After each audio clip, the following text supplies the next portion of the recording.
नमस्कार।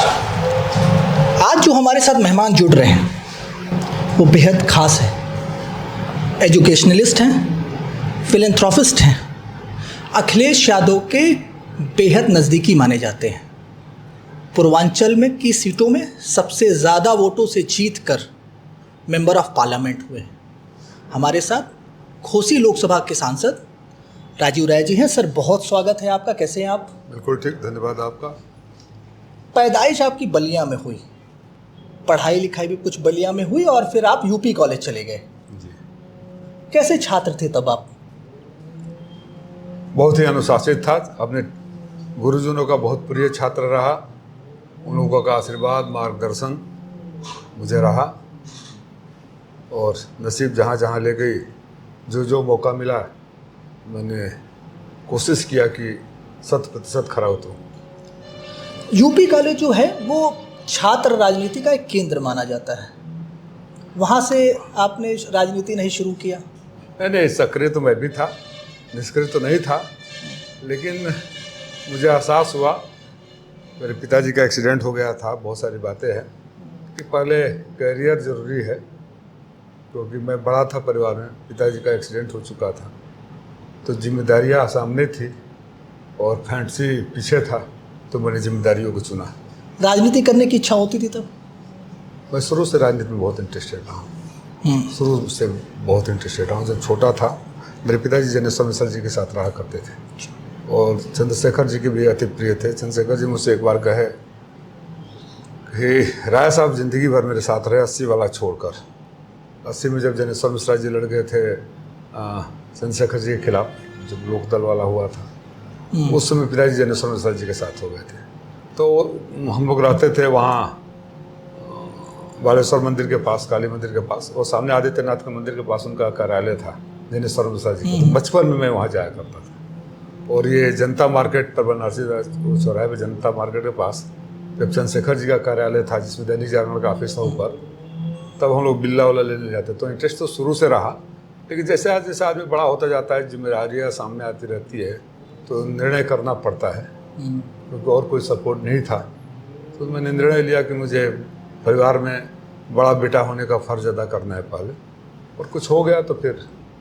संभवतः आपकी राजनीति की शुरुआत जो है वो 2005 से हुई जी, और आप बेंगलोर रहे। क्षेत्रीय पार्टी से कैसे जुड़ा हो गया? सपा से बेंगलोर रहते हुए? बेंगलोर में ग्रुप कॉमन था, माननीय राष्ट्राध्यक्ष जी का कॉमन मित्र भी थे। अच्छा। तो संपर्क तो पहले से था। और जब वो पहुँचे वहाँ, फिर नेताजी से भी मिला जुला होता था। चंद्रशेखर जी जब भी बेंगलोर जाते थे, सबसे पहले मुझे बुलाते थे, साथ में रखते थे। तो जब वहाँ पार्टी बंगरप्पा के साथ लॉन्च हुई, तो मुझे उस समय चंद्रमा प्रसाद जी का फ़ोन आया और माननीय राष्ट्राध्यक्ष जी का फ़ोन आया कि हम लोग आ रहे हैं वहाँ, आपको साथ रहना है। बंगरप्पा जी का फ़ोन आया। बंगरप्पा जी के पता नहीं उन्होंने क्या बोला था। जब मैं गया तो मैं सोच रहा था कि पूर्व मुख्यमंत्री के यहाँ जा रहा हूँ, और बंगरप्पा जी क्या सोच रहे थे मुझे नहीं पता था। वो गेट पर खड़ा होकर मेरा इंतज़ार कर रहे थे फूल लेके। तो मुझे इस पहला एहसास हुआ कि जो लोग मुझसे अपेक्षा करते हैं लखनऊ से कि मैं यहाँ रहूँ, उन्होंने मेरा कद पहले बढ़ा दिया है कि जब बंगरप्पा जी से वरिष्ठ नेता, पूर्व मुख्यमंत्री गेट पर खड़ा होकर इंतज़ार करे। फिर वहाँ पार्टी बनी, तो मुझे पार्टी में जिम्मेदारी दी गई। विस्तार का काम दिया गया आपको? समाजवादी विस्तार का दिया गया, बेसिक कम्युनिकेशन का दिया गया। उसके बाद 2011 में जब गुरुजी नहीं रहे, उनके प्रथम पुण्यतिथि पर राष्ट्राध्यक्ष जी ने मुझे बुलाया था, और बारिश हो रही थी, तभी सीधे फ्लाइट नहीं होती थी। फिर मेरा जब वहाँ से निकला तो मैनेजर का फ़ोन आया कि घर का एड्रेस और फैक्स नंबर दीजिए। मैं जब लखनऊ से दिल्ली उतरा तो घर से फ़ोन आया कि फैक्स आया हुआ है कि आपको राष्ट्रीय सचिव बनाया जाता है, प्रभारी बनाया जाता है। आप प्रवक्ता भी रहे? प्रवक्ता तो मैं पार्टी का पहला प्रवक्ता हूँ, टीवी चैनल में जाने वाला पार्टी का पहला प्रवक्ता हूँ। मेरे से पहले टीवी चैनलों पर कोई नहीं जाता था हमारी पार्टी से, आप देख लीजिएगा। अखिलेश यादव और मुलायम सिंह यादव, स्वर्गीय मुलायम सिंह यादव में एग्रेसिव राजनीति कौन करता है? देखिए, श्रद्धेय नेताजी के दौर अलग था। इस तरह जब आप कंपैरिजन करेंगे तो दोनों अपने दौर के बेहतर नेता हैं। जो जब नेताजी राजनीति कर रहे थे तो ये अमित शाह, मोदी जी वाली भाजपा नहीं थी, सोशल मीडिया नहीं था, इस तरह के फेक वीडियोस नहीं थे, एआई नहीं था, हाँ, फोटो नहीं थे। नेताजी संघर्षों की रानी जमीन से निकले किए। बदलते दौर के साथ हमें सौभाग्य है कि हमें एक ऐसा राष्ट्रीय अध्यक्ष मिले हैं कि जो टेक्नोलॉजी को जानते हैं, आने वाले वक्त को जानते हैं। विजन इंडिया प्रोग्राम जो कर रहे हैं, जिसका मैं चीफ कोऑर्डिनेटर हूँ, जो आदमी 10 साल 20 साल बाद सोचेगा, उसको हम पहले से ही बात कर रहे हैं कि ऐसा करना है, और वही सच हो रहा है। तो एक विजनरी नेता मिले हैं, दोनों अपने दौर के बहुत ही शानदार नेता हैं। पीडीए को आपने जो है वो एसेंट कर दिया। नहीं, वो प्लान डेवलपमेंट एंड एसेंट, वो उस देश के विकास के लिए। मैं हमेशा कहा करता हूँ वहाँ भी कि leader without vision is a car without engine. बिना विजन का नेता ऐसा है जैसे कार बिना इंजन के हो। और उदाहरण भी देता हूँ, कोई सोचा था 2012 में 18 लाख गरीबों के हाथ में, जिन बच्चों के लिए लैपटॉप, बड़े घरानों की रईसी हुआ करती थी, उनके हाथों में लैपटॉप पहुंच जाएगा। 2.5 साल में मेट्रो चला जाएगा, 4 लेन एक्सप्रेस वे, सब कुछ किया ना। तो विजन के साथ होता है। तो वो हम एक नौजवानों को पहला कार्यक्रम था, हमने स्टार्टअप पे शुरू किया। इंटरनेशनल लेवल के स्पीकर्स को बुलाया। अगर आप स्टार्टअप को शुरू करना चाहते हैं तो आपको गाइडेंस, आपको फंडिंग, आपको मेंटर, आपको मार्केट कैसे मिलेगा, हमने वहाँ किया। उसके बाद हम आर्टिफिशियल इंटेलिजेंस पर बात करने हैदराबाद गए। फिर हम लोग भुवनेश्वर गए, होलिस्टिक हेल्थ पर बात किए। फिर मुंबई आए, हमारे पता है वहाँ फाइनेंशियल कैपिटल बोलते हैं, ऑरेंज इकॉनमी पर वहाँ बात किए। जयपुर विरासतों का शहर है, कल्चर और टूरिज्म पर बात किए। गाजियाबाद में किसानों की बात किए। इलाहाबाद में आए तो शिक्षा परीक्षा पर बात किए। तो हर उसका बात किए का मतलब उसमें उस क्षेत्र में देश को आगे कैसे ले जाया जाए। ठीक है, पेपर लीक हो रहा है, विपक्ष में पेपर लीक हो रहा है, पेपर लीक, लेकिन इसको रोक के समाधान क्या हो, उस दिशा में क्या क्या किया जाता है। लोगों से इंटरेक्शन लें, उनसे भी सुझाव लें, एक्सपर्ट से भी सुझाव लेते हैं, नोट करते हैं कि अगर मौका मिलेगा तो उन चीज़ों को पूरा करेंगे। ये विजनरी नेता तो वो अलग चीज़ है। प्लान डेवलपमेंट एसेंट, आपने पीडीए तो बताया, और डेवलपमेंट के लिए आप अलग अलग राज्यों में जो उनकी अपनी यूएसपी है उस पर आप काम किया जी। डेवलपमेंट पर गाजीपुर में मनोज सिन्हा ने काम किया और वो चुनाव हार गए। वैसे तो आप बोलेगा, हम भी बोलते रहे काम बोलता है लेकिन झूठ बोलता है, ज़्यादा हुआ तो आदमी छोड़ कर तो बैठ नहीं जाएगा ना। काम बोलता है, हमने भी बोला। काम बोलता है के साथ हमें एहसास हुआ कि जो हमने काम बोलता है बोला, उन अपने कामों को जनता के बीच शायद उस जोरदार ढंग से नहीं ला जा सके। अब मैं एक उदाहरण दे रहा हूँ। 56 इंच का सीना कहाँ से मशहूर हुआ? माननीय मोदी जी ने उसमें चुनाव प्रचार में आए थे, उनका फेमस डायलॉग कि मोदी नेताजी 24 घंटा बिजली ऐसे गुजरात में नहीं मिलती है, 24 घंटा बिजली देने के लिए 56 इंच का सीना चाहिए। वो हावी हो गया 56 इंच का सीना। आज भी 24 घंटा बिजली आपको बलिया में मिलती है? नहीं मिलती, सच्चाई है ना। तो आपको सीखे इससे। हमने सीखा है, हमने सीखा है। जो सीख कर सुधारा है तो 24 में परिणाम आया है, 27 में उससे भी बेहतर परिणाम आएगा। कहा जाता है कि अखिलेश यादव की पूरी सपा को 2 लोग चलाते हैं, एक उदयवीर जी, दूसरे राजीव जी। कहने वाले बेवकूफ़ हैं, कहने वाले बेवकूफ़ हैं। कहा तो न ये उदयवीर चलाते हैं न राजीव राय चलाते हैं। नेताजी के बताए हुए रास्ते पर माननीय राष्ट्रीय अध्यक्ष जी की सोच और हम लोग कार्यकर्ता हैं जो उनका दिशा निर्देश होता है अक्षरशः पालन करते हैं। कहा तो ये भी जाता है कि डेवलपमेंट के रिगार्डिंग अगर कुछ पूछना हो तो अखिलेश यादव की पहली पसंद राजीव राय है। हमारे नेता न सिर्फ पढ़े लिखे हैं बल्कि उन्होंने दुनिया भी देखा है। इसलिए हम कार्यकर्ता हैं, हमसे कहा जाता है कि ये करना है, हम उसको करते हैं। हाँ, जहाँ इनपुट लेना होता है इनपुट लेते हैं, जहाँ उनको सलाह लेना होता है, मेरे नेता की बड़प्पन है, सलाह लेते हैं, लेकिन उसका क्रेडिट मैं ले लूँ ये गलत होगा। ये राष्ट्रीय अध्यक्ष जी पर आपका जादू कैसे चल गया? मेरा जादू, मेरे ऊपर उनका जादू है। मेरे ऊपर उनका जादू है कि इनकम टैक्स के छापे और प्रताड़ना के बावजूद मैं पार्टी छोड़कर नहीं गया। जहाँ छोटी छोटी बातों पर लोग चले जाते हैं, पार्टी बदल देते हैं, मेरे ऊपर उनका जादू है कि हम दीवाना हो गए हैं। अच्छा, सपा क्या पार्टी जो है वो सेंट्रलाइज पार्टी अब हो गई? सपा पार्टी कार्यकर्ताओं की पार्टी है, पीडीए की पार्टी है, गांव की पार्टी है, किसानों की पार्टी है, नौजवानों की पार्टी है, और सबसे इनपुट लेकर ही पार्टी की नीति तय होती है। और वक्त के साथ हम अपने आप को ढालते हैं वक्त की ज़रूरतों के हिसाब से खड़ा होने या खड़ा होने का प्रयास करते हैं। अभी हम पीडीए की बात कर रहे थे जिसमें आपने प्लान डेवलपमेंट एजेंट की बात की, पर पीडीए का जो शुरू हुआ वो पिछड़ा दलित अल्पसंख्यक से शुरू हुआ। अखिलेश यादव पीडीए का नारा तो देते हैं, पर जब स्वर्गीय मुलायम सिंह यादव थे तो वो पीडीए समाज के नेता को जोड़ते थे। ये केवल लगता है कि अखिलेश जी का केवल नारा है, जोड़ने का काम नहीं हो पा रहा है। कौन नहीं है? किस समाज का नेता हमारे यहाँ नहीं है? हमारे यहाँ कुर्मी के 7 सांसद है, किसी ने पार्टी में है? यादव की पार्टी कहते थे ना, यादव से ज़्यादा कुर्मी समाज के सांसद हैं हमारे यहाँ। जोड़े नहीं उन्होंने। पीडीए का खाली पिछड़ा दलित और आदिवासी नहीं, आदि आबादी होता है, पीड़ित अगड़ा भी होता है, पीड़ित पंडित भी होता है। आप भी हो उस पीड़ित में। जो पीड़ित है, दुखी है, अपमानित है, सब पीडीए हैं। और 90% लोग पीड़ित, दुखी और अपमानित हैं। पीडीए में आप कहाँ हैं? ये अगड़ा कहाँ है? अपमानित अगड़े में हूँ, जिसका कुछ नहीं मिला फिर भी इनकम टैक्स का प्रताड़ना वो आज तक झेल रहा है। अपमानित अगड़े में हूँ, पीड़ित अगड़े में हूँ। पीड़ित है।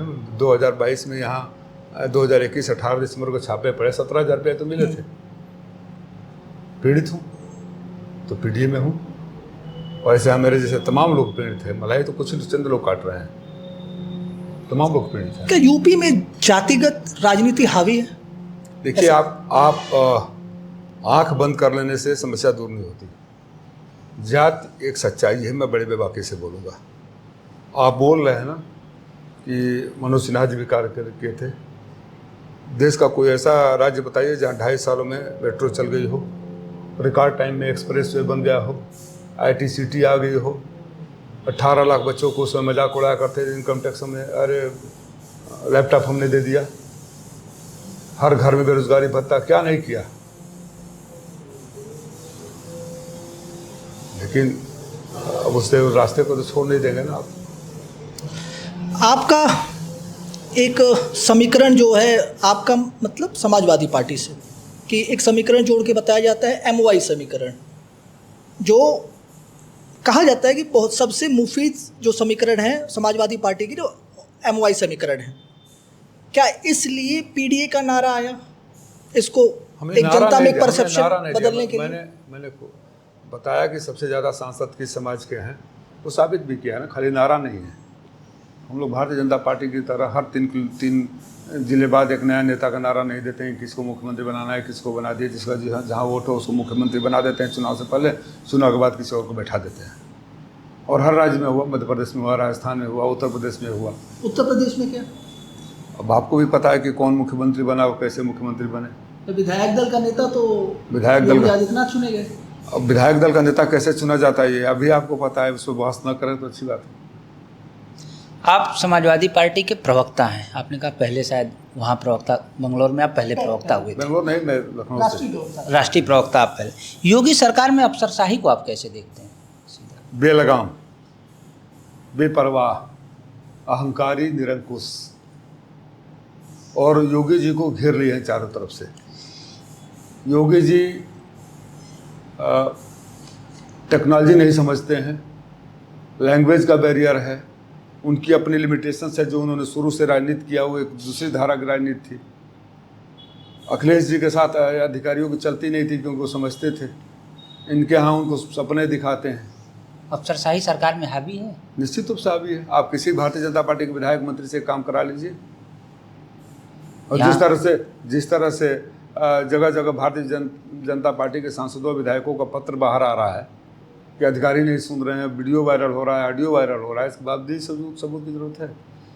समाजवादी पार्टी कह रही है कि उत्तर प्रदेश में जंगल राज है, लेकिन NCRB के आंकड़े कहते हैं कि एनकाउंटर के बाद अपराध की दर में कमी आया उत्तर कहाँ? प्रदेश। कौन से NCRB? महिलाओं के आंकड़े देखिए, अत्याचार के आंकड़े देखिए। 13 मर्डर हुआ था ना एक दिन में।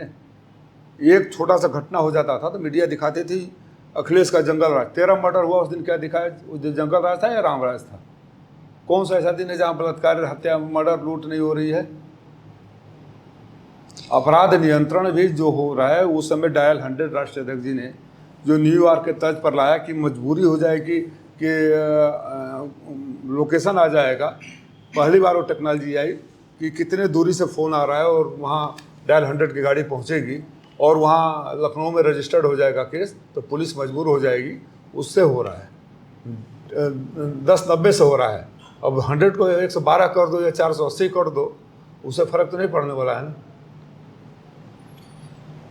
2024 लोकसभा चुनाव कांग्रेस के साथ गठबंधन था, बहुत सफल गठबंधन था जी। लेकिन अब जो है कांग्रेस जो है मांग कर रही है 200 सीटों की, ऐसी उनकी तैयारी है। देखिए, जो बयान देखे जा रहे हैं, कांग्रेस के जो छोटभैया नेता हैं, loyal to the kingdom and loyal himself, ये उनको मेरा मानना है कि कांग्रेस के नेतृत्व को लगाम लगाना चाहिए। कहीं न कहीं आवश्यकता से अधिक बोलना, भारतीय जनता पार्टी के पिच पर खेलना होगा।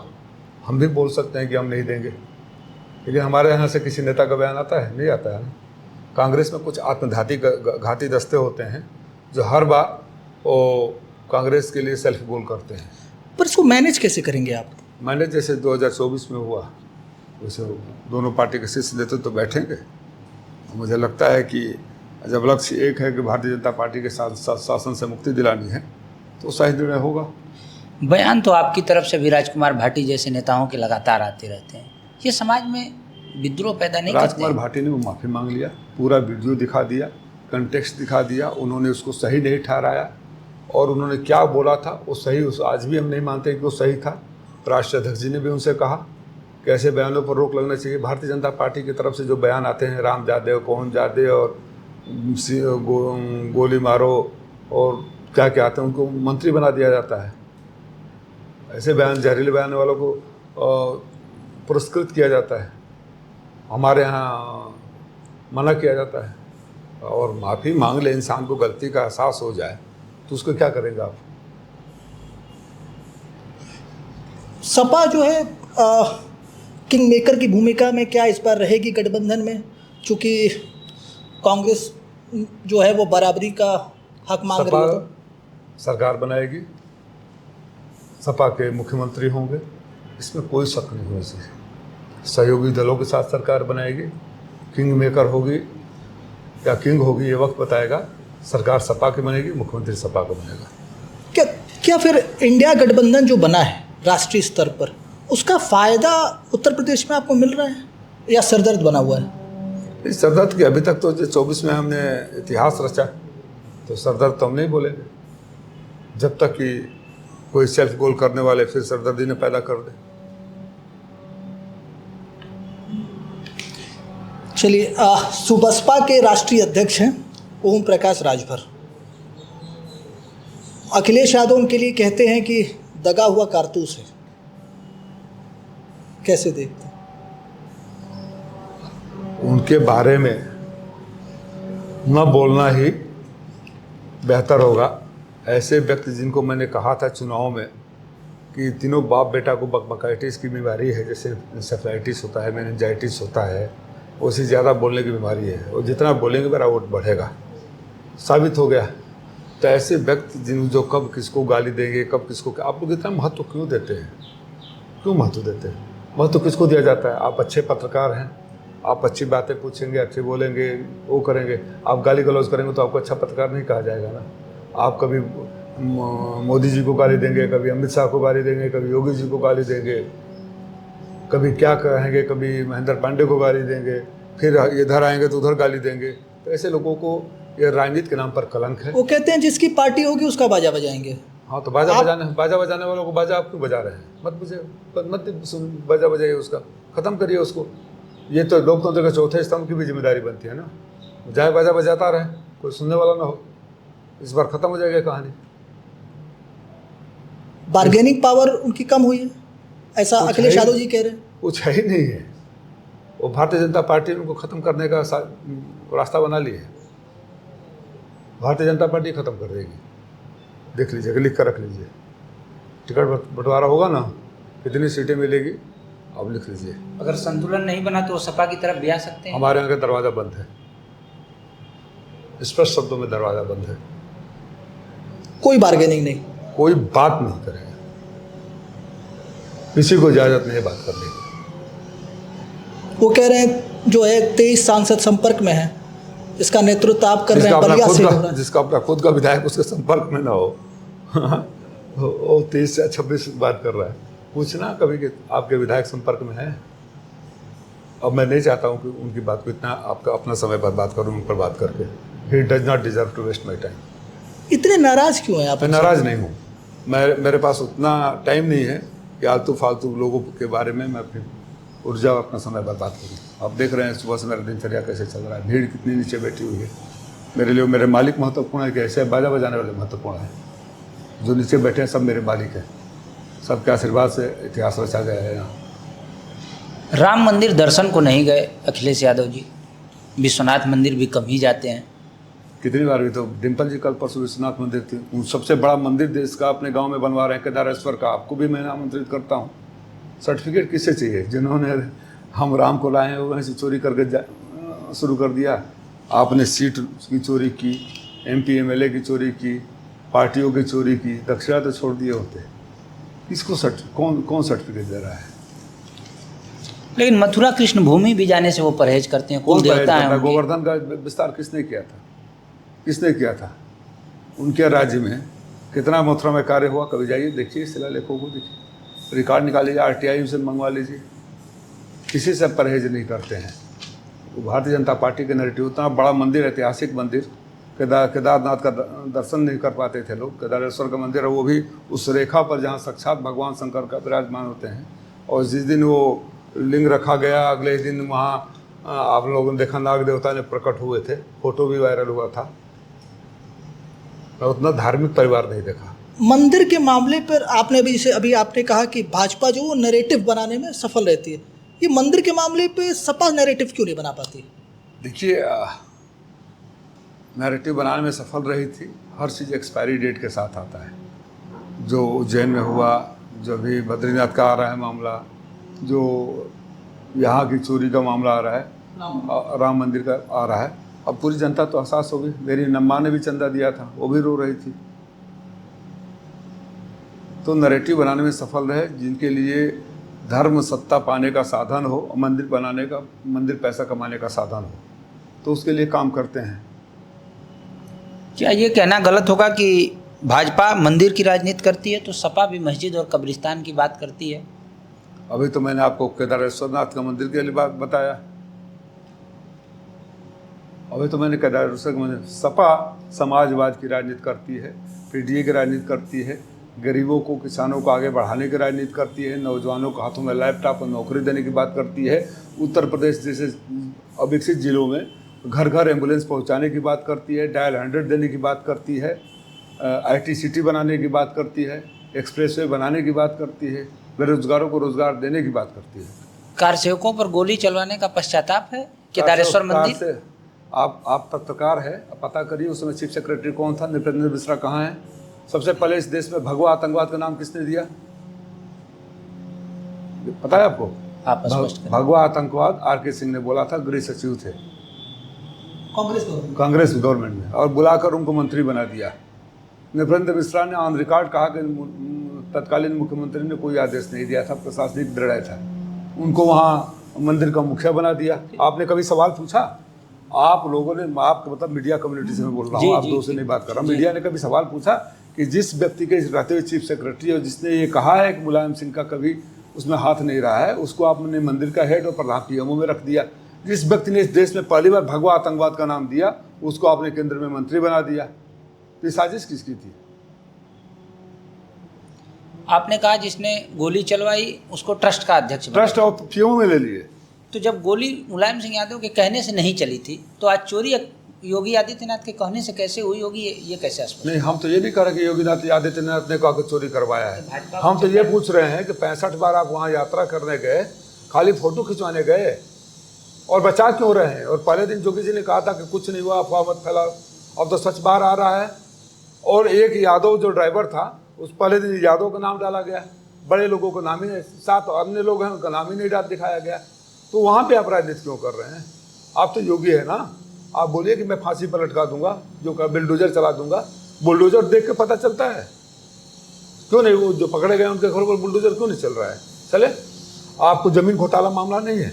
आपको अगर मैं उत्तर प्रदेश सरकार अधिकार देते कि उस रजिस्ट्री ऑफिस में जाओ और उस दिन जितने रजिस्ट्रियाँ हुई थी उसके खाली रिकॉर्ड ले लो, 50 लाख की ज़मीन 5 बजे खरीदी जाती है, 7 बजे 5 करोड़ में बेची जाती है, जब कंप्यूटर खुलवा के, वो तो रिकॉर्ड में मौजूद है ना।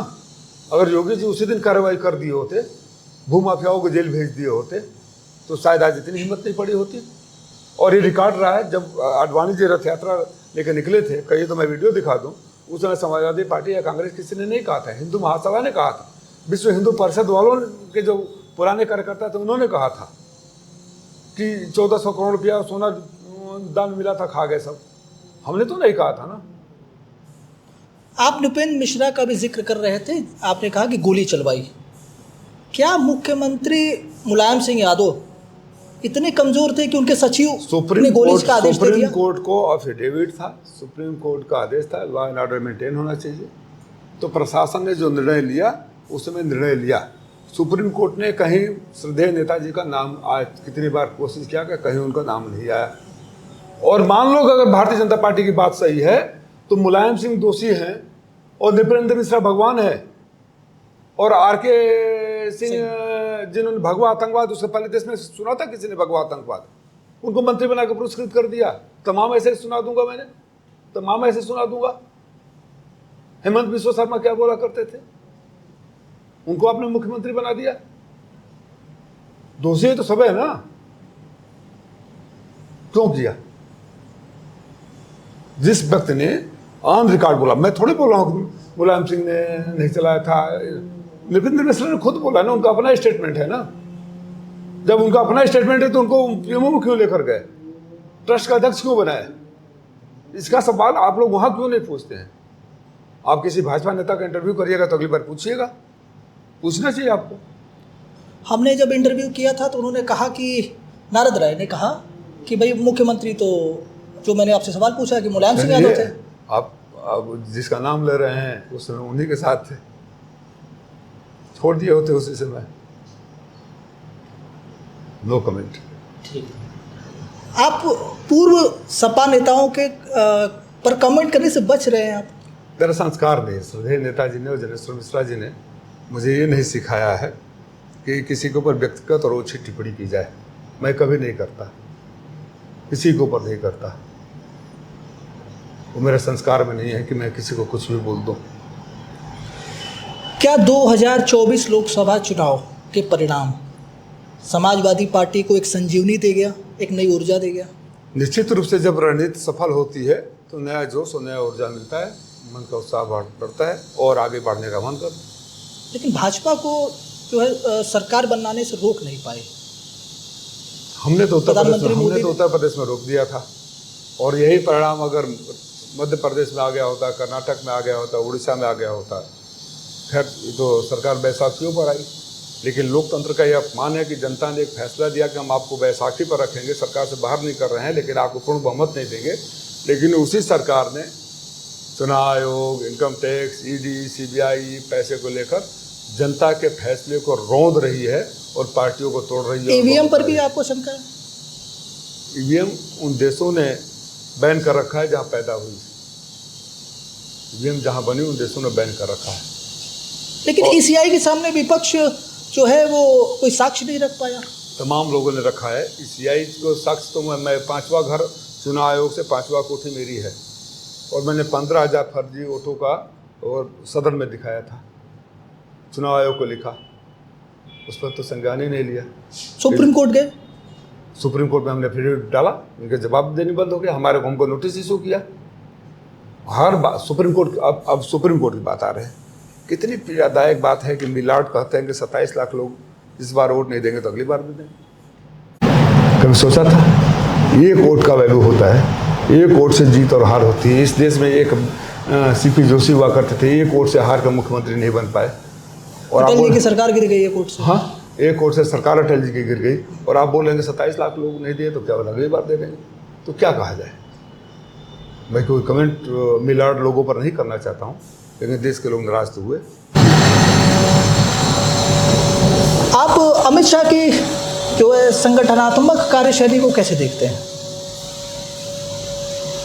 बिना लोक लाज के नीतियाँ बनाना, बिना लोक लाज के नीतियाँ बनाना, ये संगठन का काम नहीं होता है। अंडे फेंकवाना। इंदिरा गांधी से बड़ा जो इमरजेंसी लगा, कोई राजनीतिक कलंक देश के लोकतंत्र पर तो नहीं है ना। इंदिरा जी के बाद जनता पार्टी की सरकार आई तो क्या कांग्रेस के लोगों पर अंडे फेंके गए, चप्पल फेंके गए? 5 देशों में आप गए थे। हाँ, उन्होंने मेरी तारीफ करी, क्या कहा? फिर बहुत बेहतर काम किया। उनको पता था, सारी एम्बेसी ने फीडबैक दिया, उसी का परिणाम था जो फीडबैक सारे देशों से मिला कि मैंने देश को, जैसे नेताजी कहा करते थे राष्ट्र सर्वोपरि, तो राष्ट्र सर्वोपरि की भावना से जैसे देश को डिफेंड किया, पाकिस्तान को एक्सपोज किया। तो संयुक्त राष्ट्र महासभा में यूपी से भेजे जाने वाला अकेला सांसद था मैं, मुझे सरकार ने भेजा। ऑपरेशन सिंदूर में तो पार्टी ने नाम रिकमेंड किया, जिसको गवर्नमेंट ने अप्रूव किया, लेकिन संयुक्त राष्ट्र महासभा के अधिवेशन में तो मुझे सरकार ने चुना। एक महोबा का वीडियो वायरल हुआ जिसमें कांग्रेस के प्रदेश अध्यक्ष अजय राय प्रधानमंत्री को कुछ अपशब्द कह रहे थे। अब उन्होंने सफाई दिया और सच एआई कह रहे थे, एआई, और सच है कि गलत है। मैं शब्दों के मर्यादा के पक्ष में हूँ। प्रधानमंत्री किसी पार्टी विशेष के ही नहीं होते हैं और सबके होते हैं, चाहे कोई भी प्रधानमंत्री हो, एमपी हो, बड़ा नेता हो, बुजुर्ग हो, वरिष्ठ राजनीतिज्ञ हो, घर में बड़े लोग हो, किसी को भी हम नाराज़गी भी शब्दों की मर्यादा के दायरे में होना चाहिए। वो जो अजय राय जी का दिखाया गया सच है कि नहीं है उसको मैं नहीं जानता। लेकिन कटाक्ष तो आपने भी प्रधानमंत्री पर किया कि पोस्ट करके डाला कि मेलोडी चूस कर खाते हैं या काट कर। मैंने तो कटाक्ष पत्रकारों पर किया, प्रधानमंत्री पर ले लिए, जो तथाकथित पत्रकार बना कर बैठे जाते हैं। आप थकते क्यों नहीं हैं? आप सोते क्यों कितने घंटे हैं? आपकी चेहरे की चमक क्यों नहीं जाती है? आम काट कर खाते हैं कि चूस कर खाते हैं? इतनी ऊर्जा कहाँ रखते हैं? बटुआ रखते हैं कि नहीं रखते हैं? वो तो पत्रकार नहीं, वो एक्टर थे जिन्होंने पूछा था। नहीं, बहुत जो बाकी लाइन बोला वो ईमानदार पत्रकारों ने पूछा था, तो प्रायोजित था ना। ये पत्रकारों पे कटाक्ष अखिलेश जी भी कई बार ईमानदारी के नाम पर करते हैं, आप भी वही कर रहे हैं। देखिए, पत्रकार और समाचार माध्यम का काम था, जो समाचार होता है उसको जनता को दिखाना, बताना, सुनाना। अब हो गया है ऊपर वाले को, सरकार को क्या चाहिए? बनाना और बेचना। तो जो कभी सच्चाई ये है कि क्राइसिस ऑफ क्रेडिबिलिटी राजनेताओं के लिए हुआ करती थी, उससे बुरा क्रेडिबिलिटी क्राइसिस में पत्रकारों के लिए हो गई है। ये सच्चाई है। इसलिए आप देख रहे हैं कि जगह जगह उनकी भी हुटिंग हो रही है, घेरे जा रहे हैं, भगाए जा रहे हैं, गोदी मीडिया, क्या ना, ये दुर्भाग्यपूर्ण है। उसको मैं बहुत सही नहीं मानता हूँ, लेकिन ये क्यों हुई, आत्मचिंतन करना चाहिए ना, आत्ममंथन करना चाहिए ना। AK शर्मा जी से आप इतने नाराज क्यों रहते हैं? मैं किसी से नाराज नहीं हूँ। मैं क्यों नाराज हूँ? आत्मसम्मान की रक्षा करता हूँ, मैं किसी से नाराज नहीं हूँ। बाहर चर्चा है कि मऊ यानी घोसी में विकास पुरुष बनने की होड़ मची हुई है। देखिए, उनकी शासन सत्ता है, वो मंत्री है, वो काम कर रहे हैं, लेकिन ये सिरे से खारिज कर देना। आप गाजीपुर वाला ये बहादुरगंज वाला रोड लेकर आए, ये हमने बनाया हुआ है। जिस रास्ते से माननीय मंत्री जी आते हैं, आजमगढ़ और मऊ वाला 4 लेन हम लोगों ने बनवाया। जिस विभाग के मंत्री हैं वहाँ अंडरग्राउंड केबलिंग अगर इटावा में हुई तो राजीव राय ने बैठकर खुद भूमि पूजन किया। उन्होंने कोई मंच समारोह करा के किसी को जिंदाबाद मुर्दाबाद नहीं करवाया, हम भी करवा सकते थे। जो मैं आया तो मधुबन बेलथरा रोड का हालत ख़राब था। ये शहीद बाग जो विकास पुरुष कल्पनाथ राय जी के गांव से जाता था, खराब था। मैं किसी पद पर नहीं था। हमारे बैजनाथ पासवान विधायक ने उस विधानसभा में कितने काम करवाया, मैं का मतलब कि पार्टी ने करवाया। हर विधानसभा में सीसी दिया। जिस शहर में आप बैठे हैं यहाँ का 100 बेड का महिला अस्पताल हम लोगों ने दिया। तो हर दौर में काम करते हैं। अब ये कह देना कि 78 सालों में यहाँ तो किसी ने कुछ किया ही नहीं, तो इसका मतलब कल्पनाथ राय ने भी कुछ नहीं किया। जो स्वर्गीय कल्पनाथ राय को खारिज कर सकते हैं, ये मैं वाली बीमारी से मुझे प्रॉब्लम है। मैं तो मंच पर भी कहा, अभी उस दिन भी कहा कि मैं आपका वकील बन के काम करूँगा। विकास में परिवार का भी विकास तब होता है जब परिवार के सारे सदस्य मिलकर काम करते हैं। तो मैं मुझे अगर कोई खारिज कर दे, मेरी सरकार को खारिज कर दे, और कल्पनाथ राय जी को, मैं तो छोटा आदमी हूँ। आप मानते हैं कि 78 सालों में यहाँ कुछ काम नहीं हुआ? अरे उन्हीं 78 सालों में मऊ पैदा हुआ, इसी 78 साल में मऊ पैदा हुआ, तो मैं क्या कहूँ? ये क्रेडिट लेने की होड़ छोड़ करके बड़े मन से मऊ की राजनीति नहीं हो सकती है? इनके पहले भी मऊ की राजनीति थी, कभी सुना था? हमारी सरकार थी, बीजेपी की भी सरकार थी, उसके पहले बसपा की भी सरकार थी। कभी ये दौर देखा था आपने या आज के दौर में भारतीय जनता पार्टी के किसी अन्य नेता के साथ इस तरह का कोई विवादास्पद स्थिति देखते हैं? सब में आपस में बहुत, देखिए मुझे बलिया जाने का भी दबाव था लोकसभा चुनाव लड़ने में। मैंने घोषी को इसलिए चुना क्योंकि मैं वचन दिया था 14 में हारने के बाद कि मेरी अर्थी भी उठेगी तो घोषी से उठेगी। जब लोग कहा करते थे कि बंगलों से आए हैं और हार के बंगलों चले जाएंगे, और 10 सालों में जो यहाँ का आबो हवा में रम गया, हर चेहरा मुझे अपना, हर घर मुझे अपना लगता था, इसलिए मैं यहाँ रहा। और मेरा कभी किसी से कोई विवाद नहीं। जब हमारी सरकार थी तब भी भाजपा का कोई भी आया उसका काम हुआ, सबको सम्मान दिया गया, कभी ये डुगडुगी नहीं पिटवाया गया। बाहरी का बहुत आरोप लगता है आपको? बाहरी कैसे? बलिया इस लोकसभा का हिस्सा नहीं है, बलिया इस लोकसभा का हिस्सा है। अगर वो हिस्से वाला भाग बाहरी हो सकता है तो मधुबन भी मोहम्मदाबाद से बाहर है। फिर तो प्रधानमंत्री के ऊपर सवाल उठ रहा है, फिर तो रक्षा मंत्री जी के ऊपर सवाल उठ रहा है, फिर तो तमाम भारतीय जनता पार्टी के नेताओं के ऊपर सवाल उठ रहा है। तब तो आधी कैबिनेट बाहर होगी केंद्र सरकार की। यहाँ के दारा सिंह चौहान के ऊपर सवाल उठ रहा है, मधुबन विधायक के ऊपर सवाल उठ रहा है।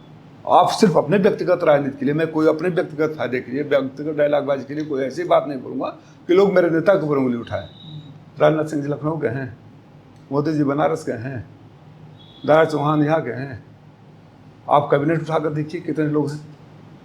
जोगी जी यूपी के हैं।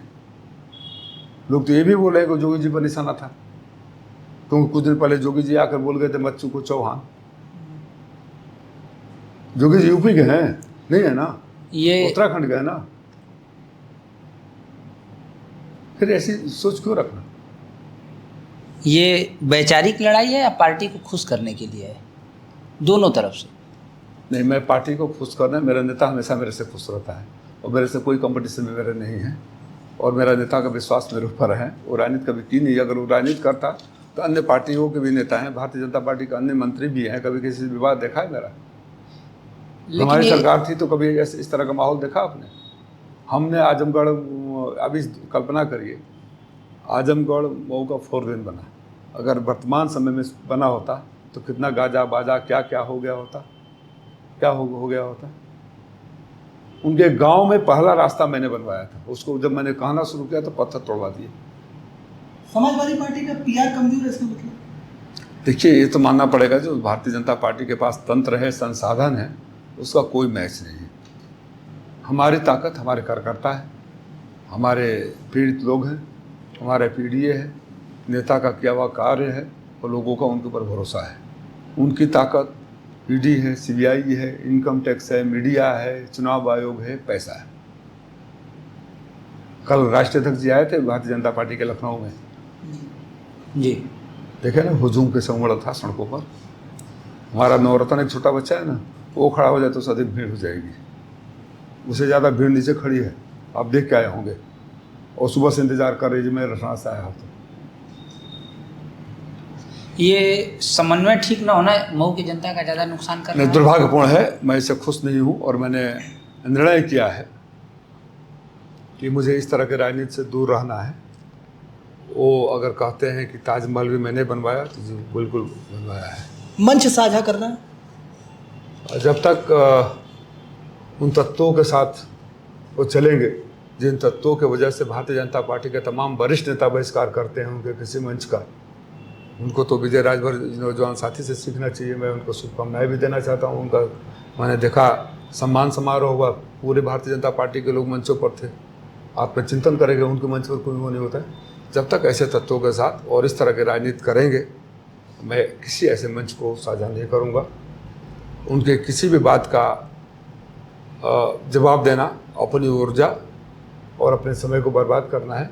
जनता अभी चुनाव लड़ने जा रहे हैं ना, फिर तो ऊपर से आए, जनता सब कुछ नोट करती है। जिस दिन दोहरी घाट में वो घटना हुई कि फायरिंग वाली हुई और गाड़ी रोकवा दिया गया, आपसे मैं निवेदन करूंगा दोहरी घाट में चले जाइए, अगर वक्त तो है, पूछ के आइए जनता क्या कह रही है, पूछ के आइए क्या कह रही है। अरे मैं यहाँ चुना हुआ सांसद हूँ, ठीक बात। इतिहास में अब तक 1952 से लेकर अब तक इतने वोटों से कोई नहीं जीता था। ये इन्हीं मालिकों ने वोट दिया था ना, तो उनको पीड़ा नहीं होगा। उनके चुने हुए सांसद जिसको वोट देकर सांसद बनाया था, जिसका अधिकार है, उसको आने से रोका जा रहा है। फायरिंग हो रही है, कभी होती थी क्या फायरिंग? यहाँ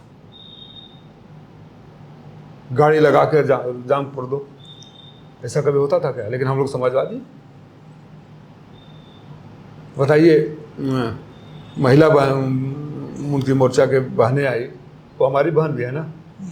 मैं कितने प्यार से उनको मिठाई खिला के भेजा, बहन का राखी बांधना हुआ ना, नारा लगा कर लोग गए। बोलना कि महिलाओं को अपमान किए, महिलाओं को अपमान किए। अगर बहन बोलना, मिठाई खिलाना, कोई वीडियो दिखा दे जहाँ किसी ने अपमानित किया हो, कोई एक वीडियो दिखा। 12 लोग थे हमारे, 12,000 थे। अब कुछ भी बोलता तो इसका better not to waste my time. दोस्ती के रास्ते खुले फिर से, अगर कोई ऐसा। मेरा दुश्मनी था ही नहीं कभी उनसे। मैं तो उनको फ़ोन करके बोला कि आप बड़े हैं मेरे, हमेशा हमसे बड़े रहेंगे, आप मुझसे पहले पैदा हो, मेरे आपके सम्मान में कोई नहीं कमी होगी। मैं तो उनसे फ़ोन करके बात किया। मेरा पहला गुनाह यही था कि जब मैं यहाँ से सांसद बनकर गया तो मेरे पास काछी के और कोपागंज के लोग आए थे कि भैया 4 लेन से नीचे उतरने का रास्ता नहीं है, हमारी ज़मीनें चली गई है। मुझे इनोसेंट आदमी गडकरी साहब के पास गया, उन्होंने आदेश कर दिया, चिट्ठी दिया। आते ही मैं जब तक यहाँ आया उससे पहले वीडियो वायरल थी। इस बलिया मऊ 4 लेन को 13 फरवरी को मैं माननीय मंत्री जी से मिलता हूँ। अभी लेटर दिखाना, लेटर है। वो पीडी आकर बोले कि मैं पहला ऐसा ऑर्डर देख रहा हूँ जिसमें माननीय गडकरी साहब ने सीधे आदेश किया, नहीं तो हमेशा उनके ऑफिस के थ्रू आता था। वहाँ से फ़ोन भी आ गया था, पीडी मुझसे मिलने आए, मैं बलिया तक आकर इंस्पेक्शन करवाया। फिर डीपीआर बना। जब 4 महीना बाद पता चलता है तो एक वहाँ के NHI का अधिकारी को पत्र लिखते हैं। पत्र इंग्लिश में लिखा जाता है। इंग्लिश के चौथे लाइन में लिखा है जवाब में कि ऑलरेडी डीपीआर बन गया, काम हो रहा है। ठेकेदारों ने बैनर पोस्टर लगा दिया कि वो ही करवा रहे हैं। मेरे को गालियाँ देना शुरू कर दिया फेसबुक पर। इनका एक भाई नोएडा में है, वहाँ से व्हाट्सएप ग्रुप चलाता है। व्हाट्सएप ग्रुप में लिख के भेजा जाता है मैसेज कि ये गाली दो, ये लिखो, वो लिखो। जो लिखता है उसको ठेका मिलता है, जो नहीं लिखता है उसको ठेका नहीं मिलता है। जो नहीं लिखता है उसका पेमेंट रोक दिया जाता है। मन से कहते हैं कि कोई कब्जा कर लेगा। पहला ऐसा नेता है जो सरकारी बिल्डिंग बनी, मंडपम, क्या नाम है, मंडपम, आज तक किसी गरीब को वहाँ घुसने में मिला। पहला नेता प्रदेश के ऐसे होंगे जो सीना 56 इंच का करके सरकारी बिल्डिंग सरकारी धन से बनवा के उसमें रहते हैं। हमको कब्जा वाला बोल दिया। वो तो यहाँ तक कहते हैं कि ऊर्जा बचा के रखिए, मन से कहते हैं ऊर्जा बचा के बता रहे ना, ऊर्जा मंत्री है, ऊर्जा बचा कर रखे थे तो मंडपम पर कब्जा करके बैठे हैं। मैंने, आप पत्रकार हैं, पूछेगा मंडपम किसके लिए बना था, किस पैसे से बना था, जनता को कब दिया जाएगा। कोई और मंत्री का नाम बता दीजिए जिसने सरकारी भवन पर इस तरह कब्जा करके बैठा हो।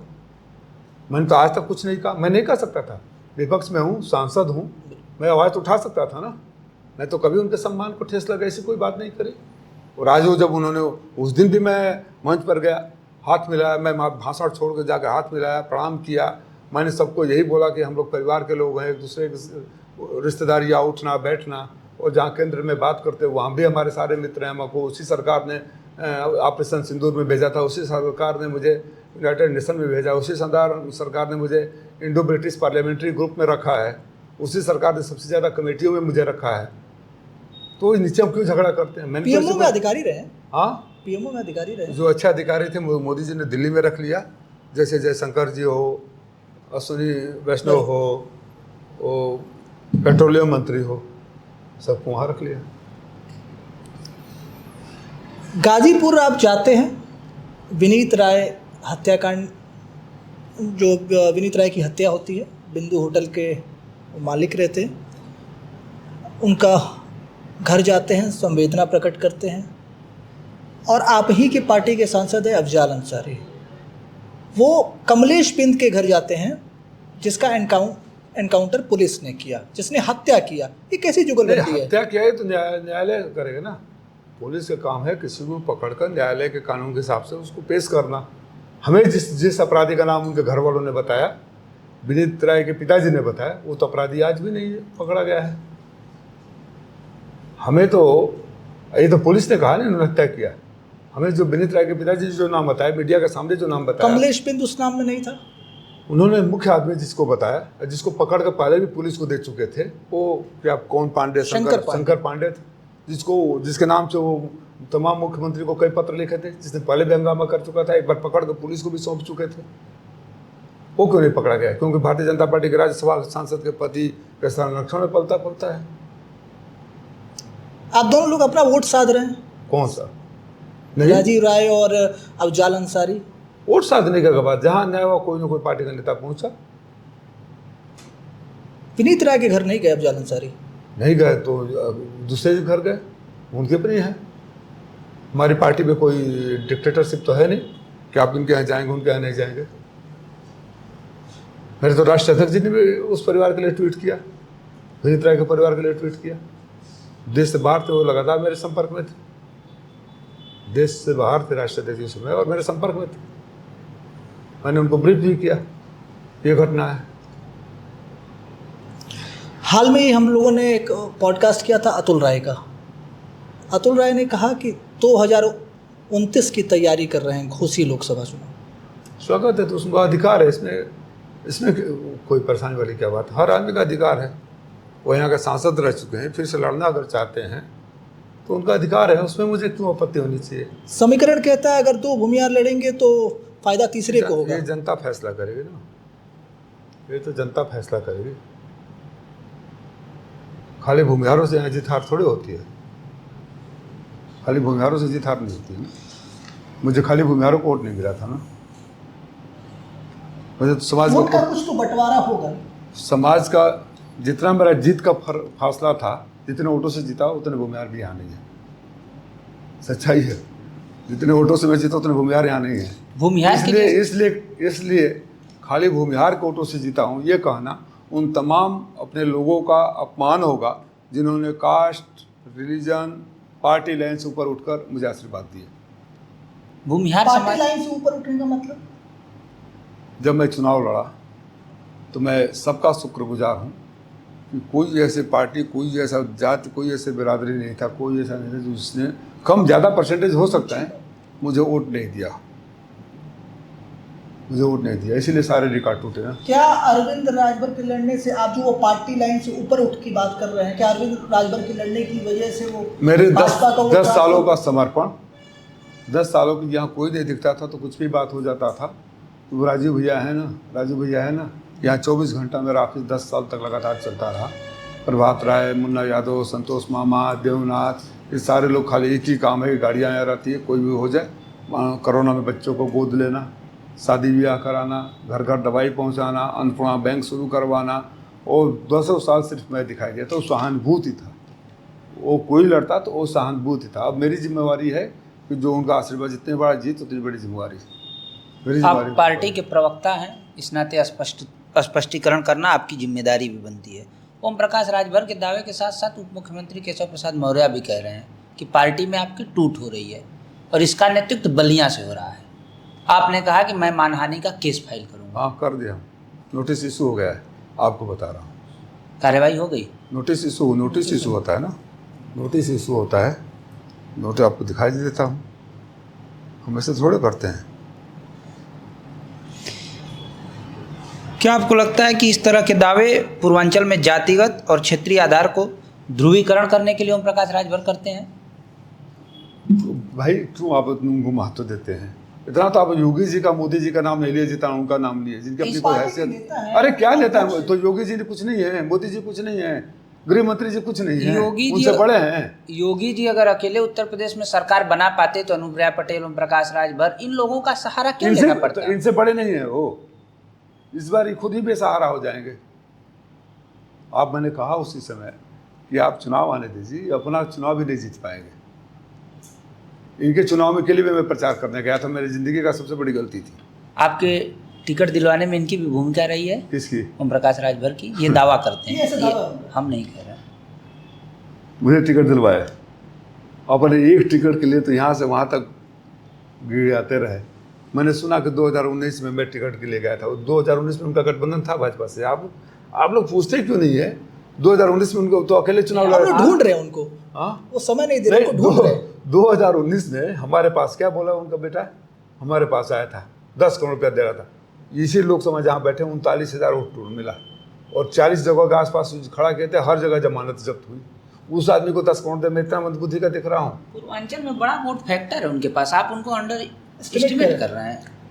गाजीपुर में 5 विधानसभा अगर भारतीय जनता पार्टी जीती तो उनके साथ गठबंधन के साथ जीती। वो आपकी तरफ चले गए, 7 विधानसभाएं भारतीय जनता पार्टी हार गई चुनाव। तो अपने क्यों नहीं जीत पाते हैं? उस बेटे को कभी बलिया से लॉन्च करते हैं, कभी बनारस से लॉन्च करते हैं, कभी घोष, वो आदमी अपने बेटे को क्यों नहीं जिता पाता है? भी उनकी अपनी राजनीति होगी, अपने उसका बेटे- जवाब वो देंगे उनसे। हाँ, तो उनसे मिलेंगे। पूछिएगा, जो दावा करता है कि सबको जिता दिया, वो अपने बेटे को बेचारा मतलब बनारस बलिया लड़े बांसडीह से, फिर बनारस गए, उसी भाजपा वालों ने कूट दिया कचहरी में ही, फिर घोसी आए, अब कहाँ जाएंगे? अब मुझे लगता है श्रीलंका नेपाल से लड़ेंगे कहीं से। घोसी फिर लड़ेंगे, ऐसा उनका दावा स्वागत है, स्वागत है, स्वागत करेंगे, बिल्कुल स्वागत करेंगे। फायदा होगा लड़ने से उनके आपको? मुझे फायदा मेरे कामों से होगा, मेरे आचरण से होगा, मेरे व्यवहार से होगा, मेरी सेवा से होगा। हाल में ही अभी मऊ में ब्रिगेडियर उस्मान की पुण्यतिथि थी। मीडिया के सामने अफजाल अंसारी ने कहा कि मुख्तार अंसारी को जहर देकर मारा गया। उनका क्या स्टैंड है इस पर? नहीं, उनका परिवार शुरू से कहता रहा है, जांच की मांग करता रहा है। अगर किसी को शौक है तो जांच का मांग करने का अधिकार तो है सबको, इसमें कौन सा है? वो तो यहाँ तक कहते कि 18 साल जालिम हुकूमत ने जेल में रखा। भाई वो उस परिवार के हैं, जो वो कहते हैं, तो उनके कहने पर आप किस कानून में है कि कोई बात अपने आदमी अपने मन की बात नहीं कह सकता, अपनी पीड़ा नहीं कह सकता? लेकिन उसमें 5 साल, तो फिर 18 साल में 5 साल समाजवादी पार्टी की तो उनसे सरकार रही। पूछिए ना, फिर ये बात तो उनसे पूछिए ना आप। ठीक है, हम लोग अब आगे अपने आखिरी राउंड की ओर बढ़ते हैं। इसको रैपिड फायर राउंड कहते हैं, जिसमें आपको कम शब्दों में या एक शब्द में आपको जवाब देना है। क्या पसंद है, चाय या कॉफ़ी? अदरक वाली चाय। चाय। सत्ता या सिद्धांत? सिद्धांत। मीडिया आपसे सबसे ज़्यादा क्या पूछता है? मीडिया का हर सवाल के जब पूछना होता है मेरी पार्टी से, तो पहला नाम आता है राजीव राय से पूछो। क्या पूछता है? हर कोई मुद्दे- ऐसा प्रश्न जो कॉमन है सब में? नहीं, हर मुद्दे पर पूछता है, कोई ऐसा कॉमन सॉल्व प्रश्न नहीं पूछता है। बड़ा चैलेंज क्या है आपके लिए, फंडिंग या वोट बैंक? जनता का स्नेह, आशीर्वाद और प्यार मुझ पर इसे बना रहे, वो मेरे लिए चैलेंज है। योगी सरकार की सबसे बड़ी कमी? नफरत की राजनीति, अफसरों से घिरा रहना, विकास को दरकिनार करना। विपक्ष की सबसे बड़ी कमी क्या है? मेरा व्यक्तिगत रूप से मानना है कि जितनी मजबूती से नेताजी के ज़माने में सड़कों पर उतर कर पूरे देश में आंदोलन होना चाहिए, उसमें शायद सड़कों पर नहीं है। उसमें नहीं है, क्यों? हमारे कार्यकर्ता है, लेकिन पूरे विपक्ष की जिम्मेवारी है ना। इंडिया गठबंधन का- इमरजेंसी के खिलाफ पूरा देश एक था ना। ऐसे ही अघोषित आपातकाल में पूरे विपक्ष को सड़कों पर उतरना चाहिए। ठीक। थोड़ी फेसबुक और ट्विटर कम हो, सड़कों पर ज़्यादा हो। सबसे पसंदीदा नेता कौन?